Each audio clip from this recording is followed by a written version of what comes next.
Doctor Gayatri Suresh Thakar, Siddhivinayak સમર્થ IVF centre જામનગરથી મારી આ આઈવીએફ લેબમાંથી બોલી રહી છું. દરેક પેશન્ટને ક્યુરિયોસિટી હોય છે કે આ છે શું આટલું technology, hi tech lab, IVF lab, andrology lab, OT એ બધું શું છે. તો આ આપણે અત્યારે અંદર આવ્યા છીએ. આ એક ડેમો વિડીયો છે.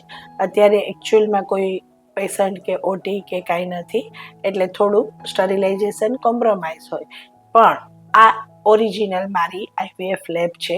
આ આઈવીએફ સ્ટેશન છે જેમાં 37 ડિગ્રીનું થર્મોસ્ટેટ હોય છે અને એ ટેમ્પરેચર મેન્ટેન થાય છે.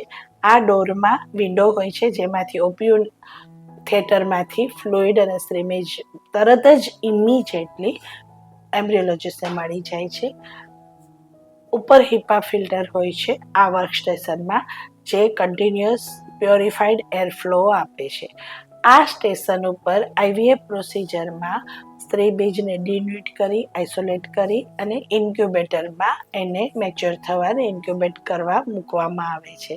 હવે આપણે જો એનાથી આગળ, એટલે કે સ્પર્મ ઘણા બધા ના હોય અથવા તો ઇક્સી માટે જઈ રહ્યા છીએ, તો આ એનાથી એડવાન્સ મોડેલ ઇક્સી મશીન છે, જેમાં ઓલિમ્પસનું માઇક્રોસ્કોપ અને નરી સેગીનું ઇક્સી મશીન આવે છે, જે એક જાતનું જોયસ્ટિક સાથે જોડાયેલું જેવીસી, એટલે કે આ એક બહુ માઇક્રો મેનિપ્યુલેટર હોય છે. જે આપ જોઈ શકો છો કે આ એક જે નળી છે એમાં પીપેટ આવે જે એગને હોલ્ડ કરે, અને આ જે છે એ બીજી પાઇપ છે જેમાં સિરિંજ આવે.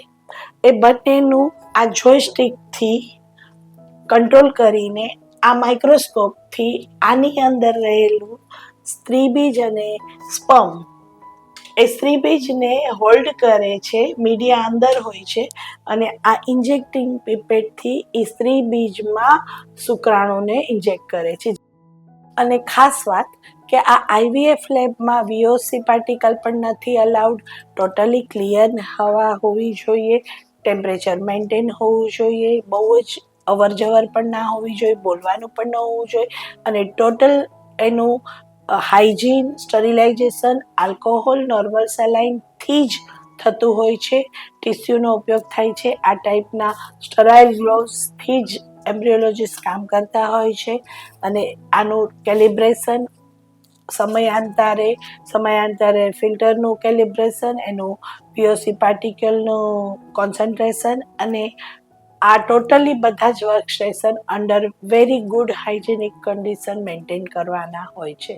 તો હવે આપણી પાસે ઇન્ક્યુબેટરમાં બચ્ચા તૈયાર છે અને આપણે નક્કી કરીએ છીએ કે સ્ત્રીના ગર્ભાશયમાં એનું સ્થાપન કરવાનું છે. તો અંડર ધ અલ્ટ્રાસાઉન્ડ ગાઈડન્સ પેશન્ટને થોડું બ્લેડર ફૂલ રાખી, અલ્ટ્રાસાઉન્ડનો પ્રોબ રાખી, અને આ જે આઉટર જે છે એને આપણે પહેલેથી ઓલરેડી કર્વેચર અને યુસીએલ લીધેલી હોય એ પ્રમાણે ફિક્સ કરીએ છીએ. અને આનાથી આને આમાં મૂકી, આમાં એમ્બ્રિયો લોડ કરવામાં આવે અંડર ધ માઇક્રોસ્કોપ, અને આ લોડેડ એમ્બ્રિયો વિથ મીડિયા આઉટરમાંથી ધીમે ધીમે અહીંયા સુધી લઈ અને પછી એના અંડર ધ અલ્ટ્રાસાઉન્ડ થોડું 1 સેન્ટીમીટર બહાર કાઢી, 1 સેન્ટીમીટર નીચે ફંડસની હાઇટથી આમાંથી એમ્બ્રિયો પુશ કરવામાં આવતો હોય છે. તો આ બહુ સિમ્પલ પ્રોસિજર છે. અને આ એમ્બ્રિયો ટ્રાન્સફર કેથેટર છે, જે ઘણી સ્ટાન્ડર્ડ કંપનીઓના સોફ્ટ કેથેટર વાપરવામાં. તો આ એક પબ્લિક અવેરનેસ વિડીયો છે. પેશન્ટોને હજારો ક્વેશ્ચન થતા હોય છે કે આ બધા ડિસ્પોઝેબલ શું હોય છે, કઈ જાતના હોય છે, પ્રક્રિયામાં શું થશે, પ્રોસિજર સક્સેસ થશે કે નહીં. તો આ એક મારો પ્રયત્ન છે કે હું લાઈવ ડેમો વિડીયો કરું, જે પબ્લિક માટે એજ્યુકેશનલ બી થાય અને અવેરનેસ પણ થાય. Thank you.